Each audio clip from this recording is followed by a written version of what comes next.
Kami mulai informasi pertama mengenai pemerintahan Jokowi yang dinilai sudah berhasil meningkatkan ketahanan pangan, khususnya dalam menjaga stabilitas harga pangan di dalam negeri.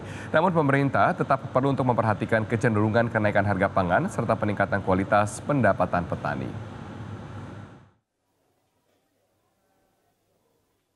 Dalam 4 tahun pemerintahan Presiden Joko Widodo Yusuf Kala, pemerintah dianggap berhasil menjaga stabilitas harga pangan di dalam negeri. Namun keberhasilan ini seringkali berbenturan dengan berbagai pandangan pro dan kontra terhadap impor pangan yang dilakukan pemerintah untuk menjaga ketersediaan pangan di dalam negeri.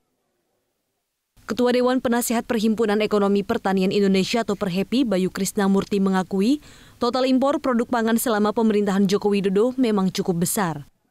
Namun hal ini dilakukan semata-mata untuk menjamin ketersediaan pangan di dalam negeri atau meningkatkan ketahanan pangan tanah air. Menurut Bayu, pemerintah justru tidak boleh anti terhadap impor. Yang pasti, keputusan terkait impor telah memperhatikan kesejahteraan petani.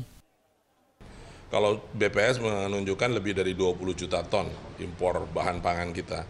Dan ini saya kira situasi yang tentunya menjadi perhatian, tapi kita harus melihat bahwa dalam konteks ketahanan pangan lebih dipentingkan untuk keterjangkauan dan ketersediaan. Yang kita juga harus perhatikan bahwa kita juga masih menghadapi masalah gizi, jadi yang terkait dengan konsumsi pangan kita. Jadi yang demikian, impor itu adalah sesuatu yang tidak kita senangi, tetapi kalau memang harus dilakukan ya harus kita lakukan.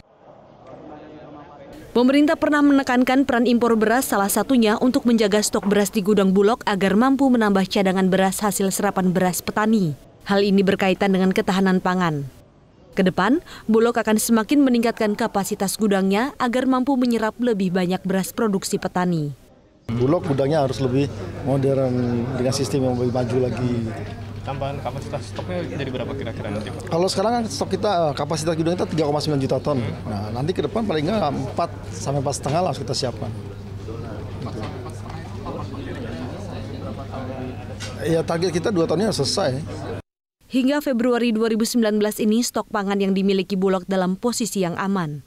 Stok beras saat ini mencapai 1,9 juta ton dengan target penyerapan beras dalam negeri hingga akhir tahun 2019 dapat mencapai 1,8 juta ton. Dari Jakarta, Fani Aulia, Ade Permana, Metro TV.